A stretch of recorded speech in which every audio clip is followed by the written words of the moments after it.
Okay, welcome to Internet TV, and today's video we're going to be looking at question number 7. So the question reads: the diagram shows the shapes of the cells in a section of a leaf. Alright, so we have our diagram here. So each time in biology when you're given a diagram, the first thing you should do, always identify what the labeled parts. That's the first step. Before you even read the question, always identify the parts. So let's start with the part K. So part K, this is a part we call the spongy cells. Then part J is what we call the guard cells. Then the part I is what we call the parasite cell. Then part H is what we call the cuticle part, simply the upper layer of the leaf. So now once you have identified the parts, you also need to identify their function. Once you know their function, then you are good to go.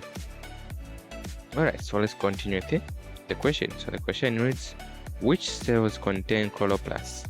Which cells contain chloroplasts? Among the labeled parts here on the leaf, here on the cross section of the leaf, which cells contains the chloroplasts? Is it K, J, I, or H? Alright, so we have A is saying it's H and I. Then B is saying it's I and J. Then C is saying it's I, J, and K. Alright, so what you can do, you can just pause the video, then I try to attempt the question, then leave your answer in the comment section before I tell you the correct answer so that you can see. Alright, so and then D is saying it's I and K. So the answer is what is D here, which is I and K.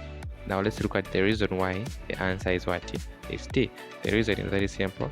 In a leaf cross section, chloroplasts are typically found in the monocephalous cells, which include the parasite monocephalous cell labeled as I and the spongy monocephalous labeled as K. These cells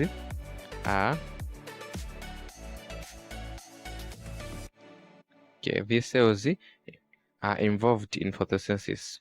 Cells labeled H is the upper epidermis and J is the lower epidermis. Usually do not contain chloroplasts. So that's how our answer was It was D. Alright, thank you for watching the TV. I hope you have learned one or two things. Please do join us again tomorrow at 21 hours for another biology revision. Thank you for watching.